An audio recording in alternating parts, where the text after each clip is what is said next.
तो चलो अब अपन इसके ऊपर कुछ क्वेश्चन सॉल्व करके देखते हैं कि सुपरपोजिशन के जो क्वेश्चंस होंगे एनसीईआरटी की छोटे छोटे से एग्जांपल्स हैं, पहले वो लेते हैं। देखो, सपोज करो कि आपको एक ट्रायंगल दे रखा है, ठीक, रेड पेन से बनाते हैं। सपोज कर लेते हैं कि हमारे पास में है एक ट्रायंगल, तीनों जगह पे इसके जो तीनों पॉइंट्स हैं उन तीनों पॉइंट्स के ऊपर कुछ चार्ज रखे हुए हैं। मान लेते हैं plus Q and plus Q, तीनों पे प्लस क्यू चार्ज रखा हुआ है, ठीक। सवाल में ये दे रखा है कि ये जो तीनों साइड्स हैं ये तीनों साइड्स इक्वल हैं, तीनों साइड्स इक्वल हैं। इक्वल कितनी है बच्चों? ए मान लेते हैं, आर मान लेना, जैसे अच्छा लगे आपको, ठीक है। तीनों साइडें बराबर हैं और इनको कुछ नाम दे देते हैं, ए बी एंड सी, ठीक है। अब यहां पे आपसे अगर पूछा जाए कि बताओ बच्चों F net on point C कितना होगा, तो यहां पे मैं कैसे लिखूं, यहां लिख देता हूं प्लस क्यू, ठीक है। अपने को चार्ज किस पे निकालना है? इस वाले पॉइंट पे निकालना है, ठीक है। तो ये बड़ा हो जाएगा बहुत, ठीक, प्लस क्यू चार्ज है, सी पॉइंट पे निकालना है।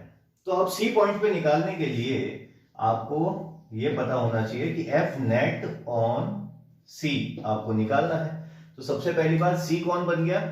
सी बन गई अपनी रीटा। अब सी के ऊपर कौन कौन फोर्स लगा रहा है? ए लगा रहा है और बी लगा रहा है। तो force on C due to A plus force on C due to B, ये तो हुई पहली बात, ठीक है। दूसरी चीज जो समझ में आने चाहिए वो ये आनी चाहिए कि ये भी प्लस का है और ये भी प्लस का है और ये जो जिस पे निकालना है वो भी प्लस का है। तीनों चार्ज किसमें है? तीनों के तीनों चार्ज ही प्लस में दे रखे हैं। तो प्लस प्लस एक दूसरे को रिपेल करेगा, बिल्कुल करेगा। अब देखो यहां पे एफ सी पे ए की वजह से जो है ये रहा पॉइंट ए, इस ए की वजह से सी पे जो चार्ज लगेगा वो इस तरफ लगेगा, force on C due to A. सही बात है, बिल्कुल सही बात है। दूसरा देखो, फोर्स सी पे बी की वजह से, ठीक है। तो force on C due to B, ये रहा, ये इसको रिपेल करेगा तो सामने की तरफ फेंक देगा, force on C due to B, ठीक है। ये दो चीजें अपन ने देखी। तीसरी चीज बच्चों ये ध्यान में रखनी है, क्योंकि फॉर्मूला जो होता है वेक्टर सम का वो क्या होता है? ए स्क्वायर अंडर रूट में ए स्क्वायर प्लस, यहां लिख देते हैं, A square plus B square plus 2ab cos theta, ये वेक्टर सम अपन यूज करते हैं। इसका भी एक कंडीशन है बच्चों, ठीक है। इसके ऊपर भी अपन अभी डिस्कस करेंगे इसी क्वेश्चन में, बहुत बेसिक सा क्वेश्चन है, ठीक है। ये दो चीजें समझनी। अब देखो यहां पे फॉर्मूले में एंगल आ रहा है थीटा, ठीक है। अब इस थीटा को फाइंड करने के लिए अपने पास तो एंगल दे ही नहीं रखा है, लेकिन ये गिवन है कि तीनों साइड्स आर इक्वल। जब तीनों साइड्स इक्वल होंगी तो तीनों एंगल्स भी इक्वल होंगे। तो ट्रायंगल कौन सा बनेगा? इक्विलेटरल। इक्विलेटरल बनेगा तो एक एंगल कितने डिग्री का हो जाएगा? 60 डिग्री का, ठीक है। तीनों एंगल सेम होंगे, कितने कितने डिग्री के? 60 डिग्री के, सम हो गया 180 डिग्री, हो गया अपना काम, ठीक है। अब यहां से दूसरी चीज जो नोटिस करनी है वो क्या करोगे आप कि ये दोनों डायरेक्शंस को देखो, इन दोनों डायरेक्शन को देखो, ये दोनों ऐसे जा रही है, अंधेरा कायम रहे, ठीक है। तो ऐसे जा रही है, ठीक, अलग अलग डायरेक्शन है दोनों की। जब डायरेक्शन अलग अलग होगी तो उस कंडीशन में अपन यूज करेंगे 11th क्लास का फॉर्मूला वेक्टर सम, ठीक है। अगर इनकेस मान लो एक ही लाइन के ऊपर दो फोर्स होते, मान लेते हैं अपन कि भाई एक तो एफ है कोई और एक एफ ऑन ए है, ड्यू टू किसी की भी वजह से होगा। अगर ऐसी कोई कंडीशन बनेगी तो अपन डायरेक्टली एफ नेट निकालने के लिए इनको प्लस कर सकते हैं डायरेक्टली। बट अगर डायरेक्शन इस तरीके की कुछ है, मैं यहां पे अलग से बना के दिखा देता हूं, F on C due to A and F on C due to B, यहां पे था अपना प्लस क्यू चार्ज। इस कंडीशन में, इस तरह की कंडीशन में अपने को यूज करना पड़ेगा वेक्टर सम, ठीक है। चल आगे बढ़ते हैं। अब निकालते हैं अपन f on c due to a। भैया f on c due to a कितना हो जाएगा? ये भी प्रॉब्लम है, लेकिन आपको पता होगा f इज इक्वल टू के Q1 Q2 upon R square. बताया था कि ये फॉर्मूला मत भूलना, कूलम्ब्स लॉ जो है वो आखिरी तक चलता रहेगा। तो फोर्स जो निकलेगा K तो K रहेगा, Q1 Q2 क्या हो जाएंगे? C और A के चार्ज, ठीक है भाई। C वाला मान लेते हैं अपन कितना है, Q है, और A वाला भी Q है, तो Q into Q upon R, मतलब डिस्टेंस होती थी दो चार्ज के बीच की, ठीक है। तो उन दो चार्ज के बीच की डिस्टेंस को जो अपन ने R माना था वहां पे, अब यहाँ पे कितना दे रखा है? A दे रखा है, तो अपन इसको लिख देंगे A स्क्वायर। तो ओवरऑल ये क्या बन जाएगा? K Q square upon A square, ठीक है। दूसरी चीज कि F on C due to B, ये क्या बन जाएगा? देखो F on C due to B, ये भी प्लस Q, ये भी प्लस Q, तो सेम टू सेम बनेगा क्या? Sorry, K Q square upon A square.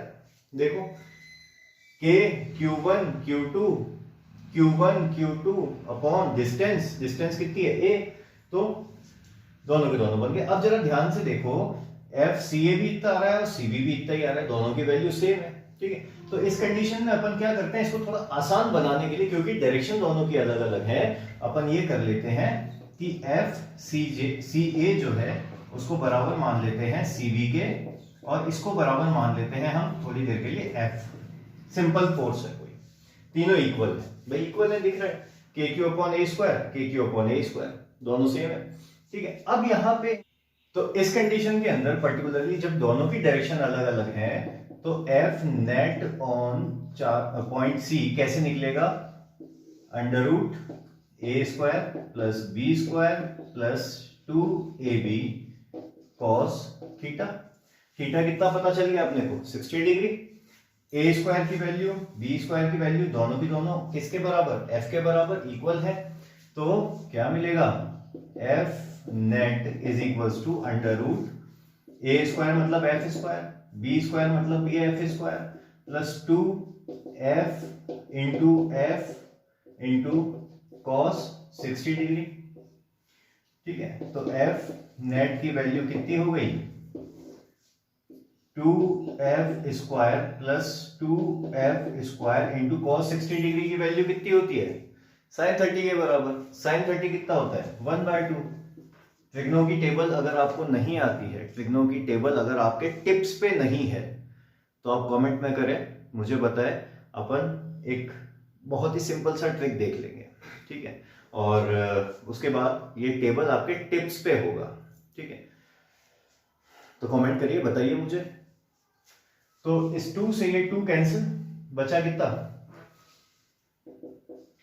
Root 2 + 1 3F square.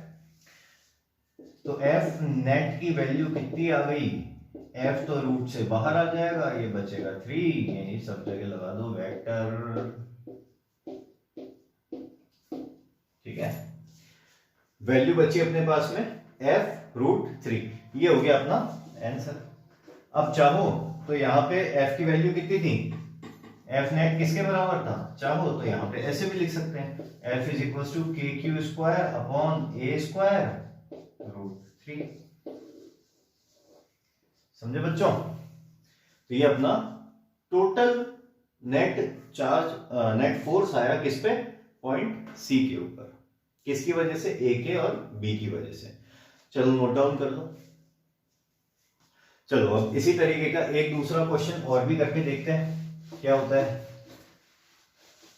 थोड़े चार्ज की वैल्यूज चेंज करके देखते हैं। देखो यही गलती हो गई, रेड पेन से बनाएंगे। देखो यहां पे अभी भी दोनों चार्ज प्लस क्यू है, ठीक है, लेकिन अब मैं यहां पर लगा दे रहा हूं माइनस क्यू, ठीक है। वही सेम कंडीशन है, तीनों साइड्स बराबर हैं, ए है, तो ऑब्वियस सी बात है एंगल भी कितना हो जाएगा बच्चों, 60 डिग्री।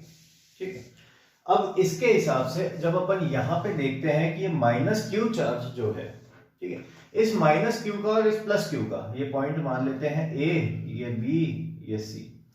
अब अपने को निकालना है force on A due to B and C. ठीक है, देखो ये प्लस, ये एक माइनस, एक प्लस है एक माइनस है, क्या होगा, अट्रैक्शन होगा। तो ये क्या होगा,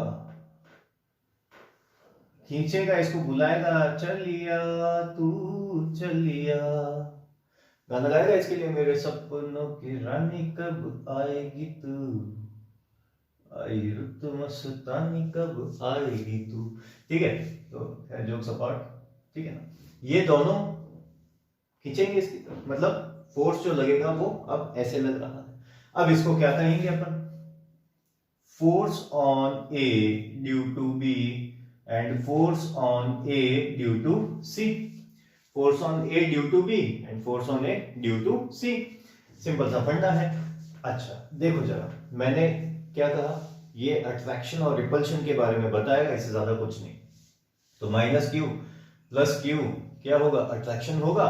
बाकी यहाँ पे साइन का कोई लेना देना नहीं होता, साइन आप नहीं लगाएंगे चलेगा, कोई दिक्कत नहीं है, साइन एक्चुअली आपको लगाना ही नहीं है, लोड ही मत लो। तो पहला देखें, force on A due to B, Q1 Q2 दोनों Q upon A square, distance कितनी थी ए, तो ए स्क्वायर वही सेम पहले वाला फॉर्मूला बना। Force on A due to C क्या हुआ, वही सेम के Q1 Q2 upon A square. देखो Q1 Q2 upon A square, distance का स्क्वायर कूलम्स लॉ से। ठीक है, अपन ने फिर क्या किया था इससे पहले वाले क्वेश्चन में, दोनों वैल्यूज बराबर हैं तो इनको इक्विवेलेंट मान लिया था। तो force on A due to B is equal to force on A due to C is equals to F. फिर से यहां पे देखो दोनों की डायरेक्शन ऐसे है, ठीक है, एक ऐसे आया दूसरा ऐसे आया, दोनों के बीच में कुछ एंगल है, कितना डिग्री है, 60 डिग्री है। क्यों है, क्योंकि तीनों साइड्स बराबर हैं। तो अपन ने सिंपल सा फंडा है यहाँ पे, F on A B F on A due to C. ठीक है, 60 डिग्री दोनों का एंगल अलग है। तो अब यहाँ पे सम कैसे निकाला जाए, वेक्टर सम करेंगे, force on net force on A, same formula अपन ने निकाला, तो वही A square plus B square plus 2ab cos 60 degree. ठीक है, जब सिंप्लीफाई करेंगे वही सेम टू सेम आंसर आ जाएगा।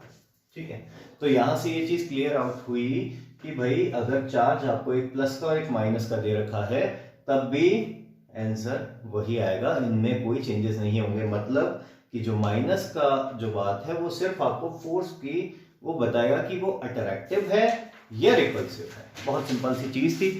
अब जब अपन नेक्स्ट इसके आगे चलते हैं तब कुछ नई बातें देखने को आपको मिलेंगी। चलो आप लोग ये नोट कर लो, मैं जब तक थोड़ा सा पानी पी लूं।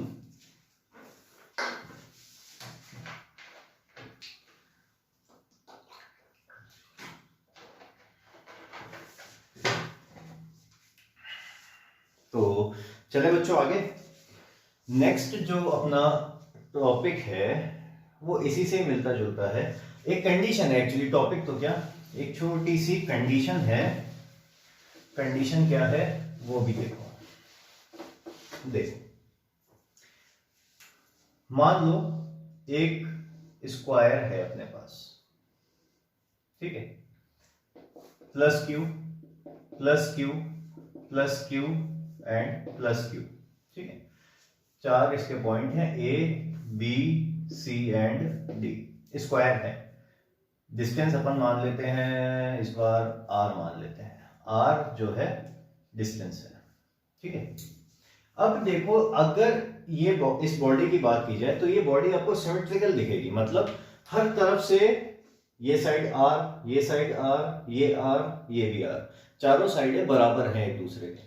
जब ऐसी कोई कंडीशन बने कि बॉडी जो है वो सिमेट्री में हो तो उस कंडीशन में आपसे अगर ये पूछा जाए कि बताओ सेंटर में कितना नेट फोर्स होगा, एफ ऑन सेंटर ओ मान लो, तो देखो यहां पे अगर कहता है कि प्लस क्यू चार्ज है, कैसा हो चार्ज, प्लस क्यू हो, तो ये वाला प्लस इस प्लस को इधर फेंकेगा, तो force on O due to D, भाई ऐसे फेंकेगा ना यूं,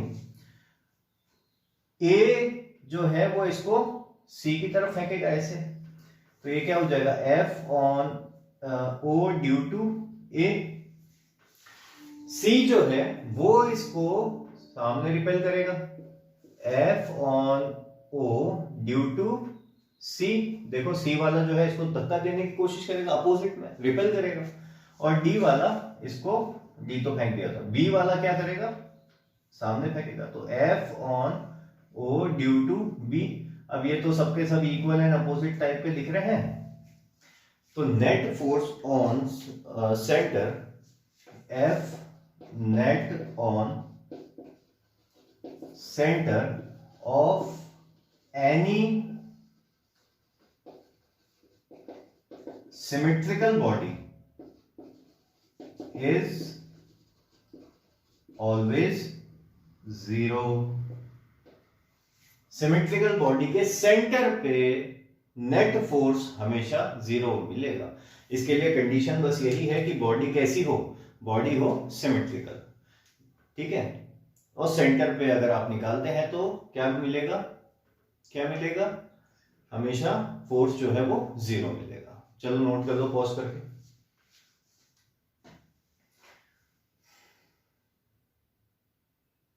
चलो नेक्स्ट एक क्वेश्चन और करते हैं इसी तरह का, उसके अंदर आपके कुछ और भी डाउट्स क्लियर आउट हो जाएंगे।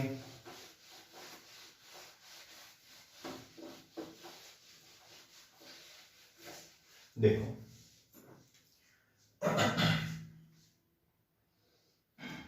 अपने पास एक ऐसा कोई शेप में बॉडीज कुछ रखी हुई हो मान लो, अब यहां पे 3 चार्ज तो हो प्लस के और एक चार्ज हो माइनस का मान लो, ठीक है, और आपसे यही चीज पूछी जाए कि नेट फोर्स बताओ ऑन माइनस क्यू, ठीक है, माइनस क्यू के ऊपर, इसके ऊपर आपने को वो बताना है। अपन डिस्टेंस मान लेते हैं, आर मान लेते हैं, चलो आर आर, और नाम दे लेते हैं इसको एबीसीडी, ये point A B C and D, ठीक है, अभी अंदर से अपने को हटाने पड़ेंगे, बाहर लिख देते हैं बी एंड ये डी पॉइंट, ठीक है। अब देखो जरा ध्यान से, यहां पे दिख रहा है ये माइनस ये प्लस, ये माइनस ये प्लस, ठीक है, तीसरी जो कंडीशन होगी वो देखो प्लस और माइनस, ये वाला भी तो लगेगा, मतलब नेट फोर्स कैसे निकालेंगे, F on B due to C due to A and due to D also, ठीक है। तो यहां पर इस टाइप के क्वेश्चन जब भी बने, यहां पे गलती अपन क्या करते हैं, अगर डायरेक्टली वैसे सॉल्व करेंगे तो आंसर वही आ जाएगा, ठीक है, f√3, बट अगर अपन ध्यान दें तो यहां पर आपको दिख रहा होगा पॉइंट डी, जो कि डायगोनली यहां पे ऐसे कुछ दिख रहा है, मतलब फोर्स जो है वो कैसा रहेगा, ऐसा कुछ रहेगा। अब ये इसको कैसे लगाएगा भैया, ये इसको ऐसे की तरफ खींच रहा होगा। और दूसरी चीज ये कि इधर अगर इसको नोटिस करते हो इन दोनों को, मतलब ये भी अपना प्लस क्यू है, ये भी अपना प्लस क्यू है, ये माइनस क्यू है, इन दोनों को जब सॉल्व करेंगे तो इनका रिजल्टेंट किधर आएगा, ध्यान देना, इन दोनों का रिजल्टेंट अगर मान लेते हैं अभी एफ आर जो है वो इनका रिजल्टेंट अगर है, नेट फोर्स निकालना ना भाई, तो एफ आर जो है वो इनका रिजल्टेंट है, तो इन दोनों के बीच में ही निकलेगा ना, ध्यान दो 90 डिग्री एंगल है, जो भी होगा इसके बीच में से निकलेगा, बीच में से निकलेगा। इसका मतलब क्या हुआ दोस्तों, एफ आर और F on B due to D दोनों एक ही डायरेक्शन में दिख रहे हैं क्या भाई, पहले तो अपन ने निकाल लिया F on B due to C and due to A. इनको सॉल्व किया तो इसके और इसके बीच में यहां पे ये रिजल्टेंट इसी डायरेक्शन में तो लगेगा फोर्स। हाँ, अब यहां पे देखा ध्यान से तो बी पे डी की वजह से भी लग रहा था ऐसे। तो पहले देखा तो यहां पे अपन को जरूरत लगी वेक्टर सम लगाने की। ठीक है, वेक्टर सम लगाने के बाद में देखा तो ये दोनों फोर्स एक ही लाइन पे हो गए, तो क्या करेंगे, डायरेक्टली सम कर देंगे। ठीक है, अभी बताया था ना, तो डायरेक्टली अपन इसको सम करके और सिंप्लीफाई कर सकते हैं। अब देखो जरा ध्यान से कैसे करेंगे। एफ नेट निकालना है ऑन बी, तो क्या करें, दोनों डायरेक्शन अपोजिट है, लगा दें formula A square plus B square plus 2ab cos theta. यहाँ पे F on B due to C, एक तो लगेगा इस डायरेक्शन में, एक लगेगा इस वाली डायरेक्शन में। पहले इन दोनों को सॉल्व करते हैं। F on B due to C and F on B due to A. तो F on B due to C कितना हो जाएगा, के Q1 Q2 मतलब K Q square upon R square. दूसरा F on B due to A कितना हो जाएगा, K Q square upon R square. देखो Q1 Q2 अपॉन डिस्टेंस कितनी है, आर स्क्वायर। ठीक है, दोनों इक्वल दिख रहे हैं, वही सेम काम क्या करेंगे, एफ मान लेते हैं। मतलब F on b due to c is equal to f on b due to a is equals to f, तीनों के तीनों बराबर। ठीक है, तो अब यहां पे लग जाएगा formula F square A square plus B square plus 2ab cos 90 degree. देखो ध्यान से एंगल कितना है अभी इन दोनों के बीच में, भाई अभी तक जब तक ये नहीं है तब तक तो कितना एंगल है, 90 डिग्री है। अभी तो अपन दो के ही ऊपर ही काम कर रहे हैं ना, तो 90 डिग्री है। इसको सिंप्लीफाई करेंगे तो कितना हो जाएगा, ये 2f square plus 2f square into cos 90 is equal to sin 0 and sin 0 कितना होता है, 0। ओ माय गॉड, यहाँ तो वैल्यू चेंज हो गई। कितना बचेगा, under root 2f square plus 0, भाई 0 इंटू 2f स्क्वायर इज 0, तो वैल्यू कितनी बची, 2f स्क्वायर। इसको अपन लिख सकते हैं f रूट 2। ठीक है, f रूट 2, समझे बच्चों। ये इन दोनों की वैल्यू आई, मतलब इसको सॉल्व करा तो रिजल्टेंट आया। रिजल्टेंट कहां आया इनका, यहां बीच में कहीं। ठीक है, अब जरा ध्यान से देखें तो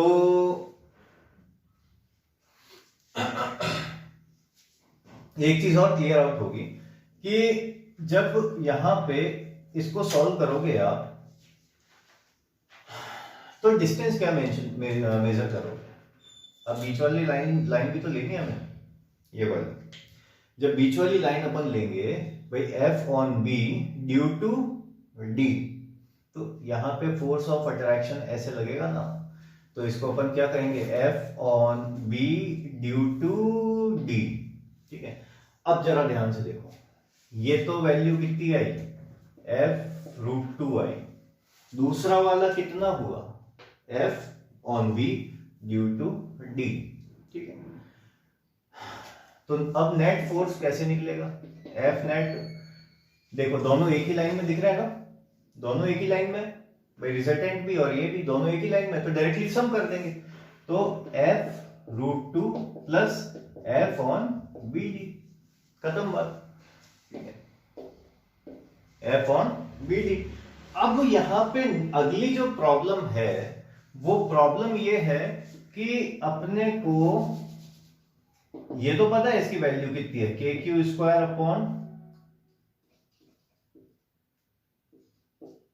नहीं तू नहीं, अपन ने कितना माना था, आर माना था, K Q square upon R square, K Q square upon R square root 2, ये तो इसकी वैल्यू आ गई, प्लस के Q1 इंटू Q2, तो क्यू स्क्वायर हो गया बच्चों, लेकिन डिस्टेंस क्या मेजर करोगे, यहां से लेके यहां तक की डिस्टेंस तो दे ही नहीं रखी है। अब लगाओ दिमाग, अगर इसको अपन ऐसे देखें तो ये B है, ये C है, ये D है, ये 90 डिग्री है। तो भैया ये अगर अपने पास में R है, ये भी R है, तो ये कितना हो जाएगा, पाइथागोरस थ्योरम लग जाएगी। ये भी R, ये भी R, तो ये कितना हो जाएगा, h स्क्वायर, वो पाइथागोरस थ्योरम 10th क्लास की, h square is equal to p square plus b square. p कितना है r स्क्वायर, b कितना है r स्क्वायर, तो 2r स्क्वायर, h कितना हो गया रूट 2r स्क्वायर, मतलब r रूट 2। ये क्या आई, ये आई ये वाली वैल्यू, यही तो हमें चाहिए थी, r रूट 2। तो यहां पे डिस्टेंस कितनी लिखी जाएगी, r रूट 2, r मत लिखना, r रूट 2, ठीक है। अब यहां से कुछ नहीं, हमें सिर्फ सिंपलीफाई करना है, बस आंसर आ जाएगा हमारा। ये थोड़ा सा अलग क्वेश्चन है, इसके नीचे यहाँ पे सॉल्व कर लेते हैं इसको।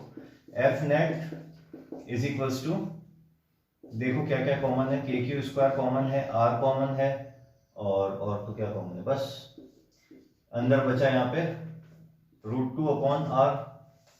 ओ माय गॉड, ये तो गलती हो गई हमसे, स्क्वायर तो लगाना ही भूल गए हम। हाँ, तो अब देखो K Q square upon R square, R square square को ओपन करेंगे अपन, यहाँ पे स्क्वायर ओपन करेंगे तो आर स्क्वायर और रूट से स्क्वायर कैंसिल, बचेगा 2। तो वैल्यू क्या मिलेगी, यहाँ साइड में लिख दे रहा हूं मैं, आर स्क्वायर 2r स्क्वायर। भाई इसको सॉल्व करेंगे तो ये मिलेगा ना, तो आर स्क्वायर अपना कॉमन आ गया, मैंने एक स्टेप छोड़ दिया, जगह थोड़ी सी कम है, ठीक है। आर स्क्वायर मैंने कॉमन लेके बाहर निकाल लिया, यहाँ पे क्या बचा, रूट 2 प्लस 1 अपॉन 2, बस ये हमारा नेट फोर्स हो गया आंसर। तो ये बेसिकली ये वाला क्वेश्चन कराने का मतलब बस इतना सा था कि यहाँ पे अगर कभी ऐसी कोई कंडीशन बने तो इन दोनों को सॉल्व करने के बाद में डायगोनल भी सॉल्व होगा। एक बात तो ये ध्यान में रखनी है। दूसरी बात जो ध्यान में रखनी है कि यहाँ पे जो फोर्स निकलेगा वो फोर्स इस डिस्टेंस के ऊपर डिपेंड करेगा। ये डिस्टेंस हमें पाइथागोरस से निकालनी पड़ेगी, समझे बच्चों। हाँ, तो नेक्स्ट क्वेश्चन एक और है, उसको समझने से पहले एक चीज समझो। कभी इक्विलिब्रियम के लिए आपसे कह दिया जाए कि अपने पास में मान लो कि दो चार्जेस हैं, ठीक है। एक का मैग्नीट्यूड है Q प्लस में Q और दूसरे वाले का है प्लस मान लेते हैं अपन 9Q, ठीक है। दोनों के दोनों किसके हैं, पॉजिटिव वाले हैं। अब यहां पे पूछ लिया जाए कि भाई बताओ कि इस सिस्टम के अंदर कोई तीसरा चार्ज हमें लेकर के आना है, ठीक है। कोई थर्ड चार्ज ऐसा लगाना है कि जिसको लगाने के बाद में ये जो सिस्टम है ये किस में आ जाए, इक्विलिब्रियम में आ जाए। और इक्विलिब्रियम का क्या कॉन्सेप्ट है, सब्जी लेने जाते हैं अपन तो वहां पे आपने वो आंटी को तराजू ले गया देखा होगा, ठीक है। वो तराजू के अंदर एक तरफ वेट होता है, एक तरफ सब्जी होती है ना। अब वो सब्जी तब तक रखती है जब तक कि वो वेट और सब्जी दोनों इक्वल ना आ जाए, ठीक है, इक्वल, ठीक है। तो कुछ ऐसा ही यहाँ पे भी अपने को करना है, समझे बात को। अब इस चीज को समझने के लिए सबसे पहला एक जो छोटा सा कॉन्सेप्ट है वो क्लियर करते हैं कि थर्ड वाला जो चार्ज है वो रखा कहाँ जाएगा, ठीक है। सपोज करें कि ये इसके बीच का सेंटर पॉइंट है, इन दोनों के बीच का सेंटर पॉइंट है।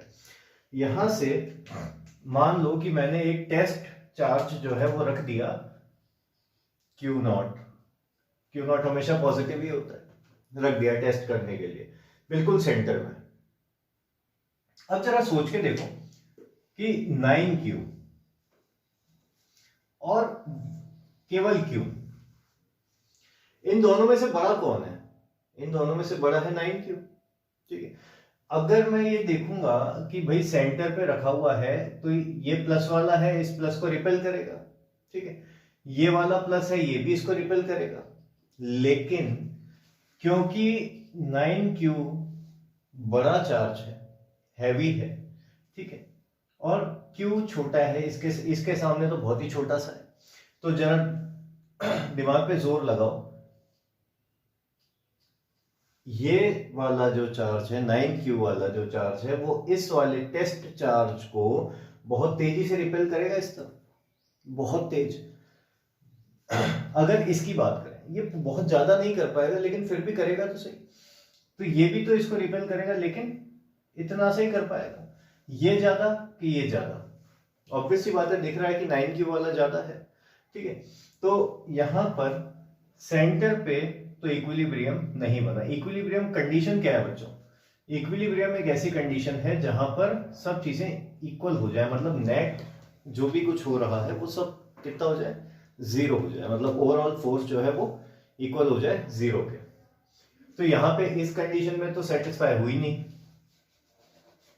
अब देखो सेकंड वाली कंडीशन, अगर अपन इस टेस्ट चार्ज को यहां पे रख दें बड़े वाले चार्ज के पास में, सिस्टम से बाहर, तो ये इसको धक्का देगा और बेचारे का इसका तो वहां तक फोर्स पहुंच ही नहीं पाएगा, ठीक है। तो यहां पे भी इक्विलिब्रियम नहीं बन पाएगा, ठीक है। अब क्या करें? यहां पे रखते हैं तो ये भी इसको इधर ही रिपेल करेगा और ये वाला चार्ज भी इसको इधर ही रिपेल करेगा, ठीक। दोनों कंडीशन के अंदर ये जाएगा किस तरफ, डायरेक्शन क्या दिखाएगा, ये वाली, ठीक है।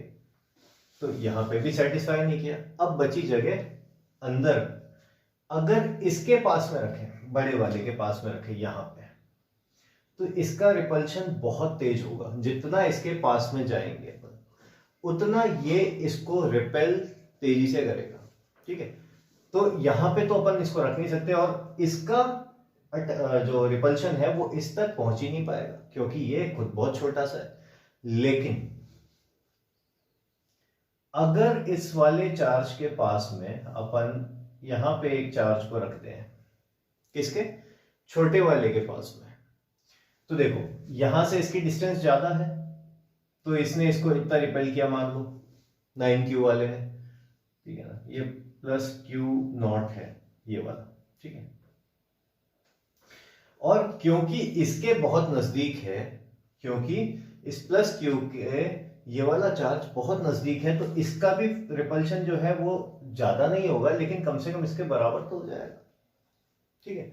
तो यहां से एक बात ध्यान में रखना कि कभी भी अगर ऐसा कोई कंडीशन बनती है, ऐसा कोई क्वेश्चन आपको मिलता है जहां पे अपने को इक्विलिब्रियम सेट करना हो, किसी तीसरे चार्ज को ला करके किसी सिस्टम को इक्विलिब्रियम में लाना हो, तो ये देखो कि ये दोनों चार्ज जो है वो प्लस के हैं या दोनों के दोनों माइनस के हैं या एक प्लस का है और एक माइनस का है। एक प्लस का और एक माइनस वाला भी बताता हूं मैं, ठीक है। अगर दोनों चार्ज प्लस के हैं तो छोटे वाले चार्ज के पास में आपको टेस्ट चार्ज रखना है हमेशा, ये बात आप याद रखें। अगर दोनों ही प्लस के हैं तो छोटे वाले चार्ज के पास में रखेंगे। अच्छा, इसी जगह पे अगर मान लो ऐसा कुछ होता कि ये दो चार्ज हैं, एक है -q, एक है +9q, ले लेते हैं, सेम ही ले लिया, बस खाली यहां पे माइनस लगा दिया, ठीक है।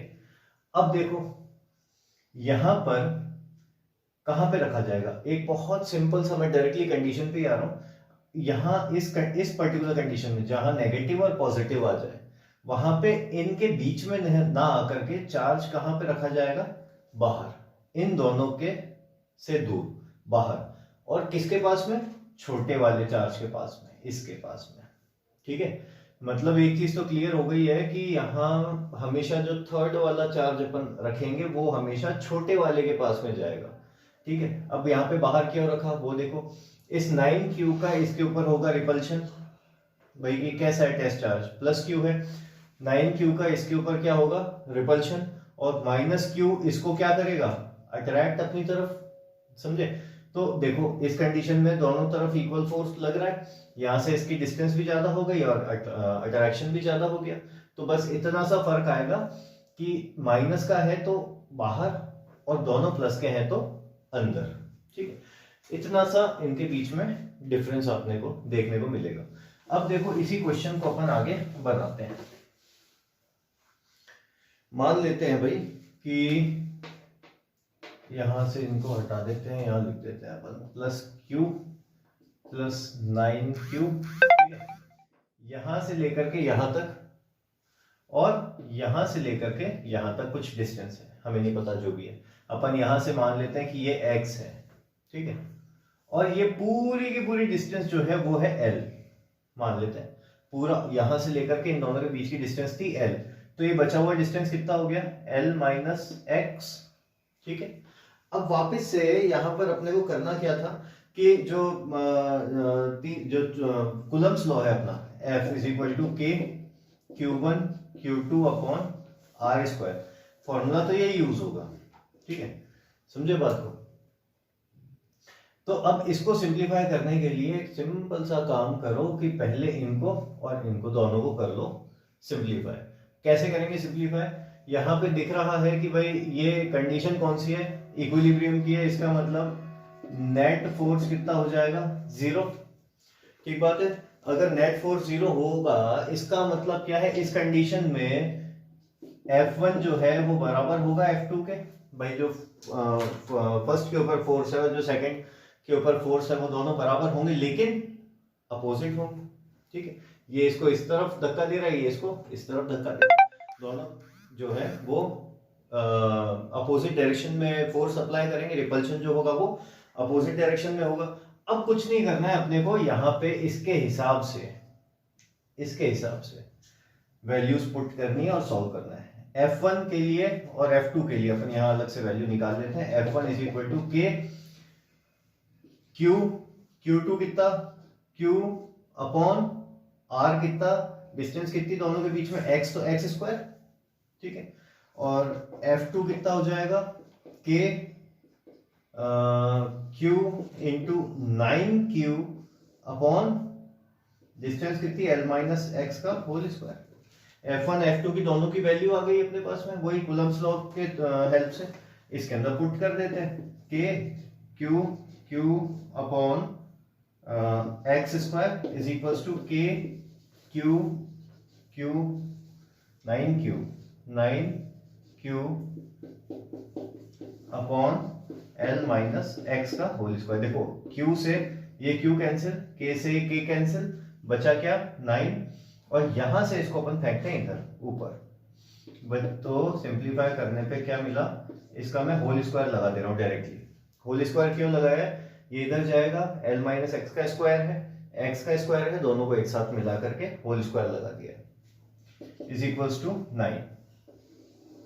अब देखो यहां से स्क्वायर हटाएंगे तो इस पे रूट लगेगा, तो L minus x is equals to upon x is equals to root 9। इसका मतलब कितना होता है 3। भाई रूट 9 की वैल्यू कितनी आ जाएगी 3 का परफेक्ट स्क्वायर है। अब अपने पास में दो कंडीशन बनेगी और यहां से रूट हटाएंगे अपन तो प्लस माइनस लगाना पड़ेगा, प्लस माइनस 3। भाई प्लस में भी हो सकता है माइनस में भी हो सकता है। अब यहां से चेक करो, इसको इधर भेज के एक बार तो अपन प्लस के साथ ओपन करेंगे और एक बारी माइनस के साथ ओपन करेंगे, एक बारी प्लस के साथ एक बारी माइनस के साथ। तो L minus x is equals to plus 3, और यहां पे लिख लेते हैं L minus x is equal to minus 3x। ठीक है, क्रॉस मल्टीप्लाई कर दिया, एक बारी प्लस 3 के साथ एक बारी माइनस 3 के साथ। तो यहां से L की वैल्यू कितनी हो जाएगी, देखो ये उधर जाएगा तो 4x, यहां से L की वैल्यू कितनी हो जाएगी माइनस 2x। तो x इज इक्वल टू कितना आ गया L अपॉन 4, और यहां से x इज इक्वल टू कितना आ गया माइनस L अपॉन 2। अब ये डिस्टेंस माइनस में तो हो नहीं सकता है, तो बचा क्या L/4, तो ये अपना आंसर हो गया। ये पॉसिबल नहीं है, not possible.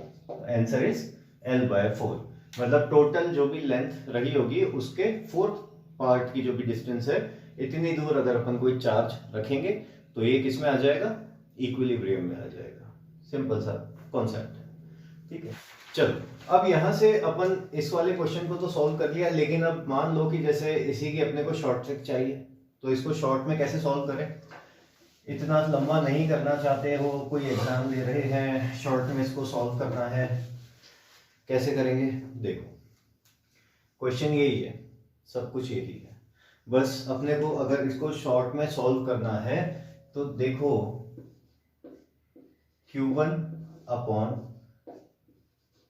Q2 plus Q1 into length L, ठीक है, इंटू लेंथ L।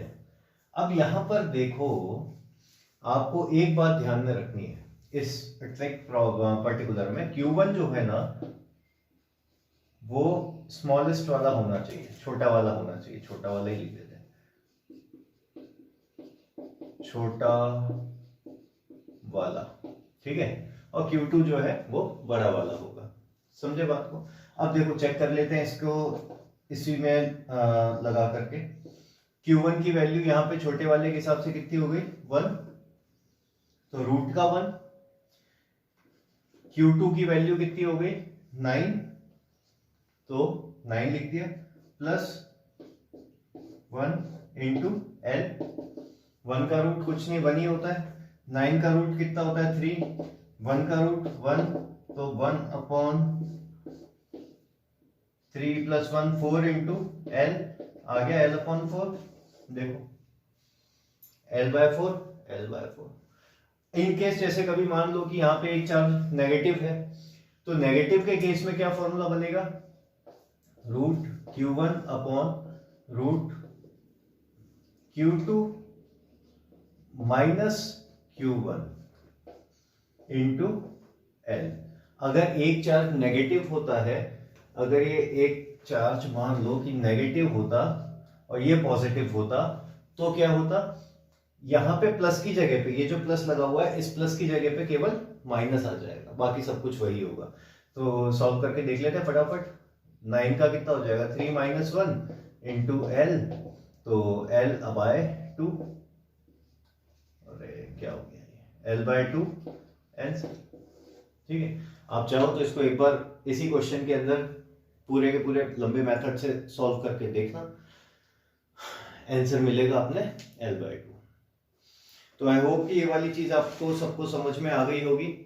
और नेक्स्ट जो अपना लेक्चर आएगा, उस लेक्चर के अंदर हम लोग देखेंगे परमिटिविटी को, कि परमिटिविटी बेसिकली होता क्या है, उसकी वैल्यू क्या होती है, मीडियम के जो मीडियम्स होते हैं उनका कैसे कैसे इफेक्ट होता है अलग अलग चार्ज के सिस्टम के ऊपर, ठीक है। तो आज के लिए इतना ही, बाय बाय।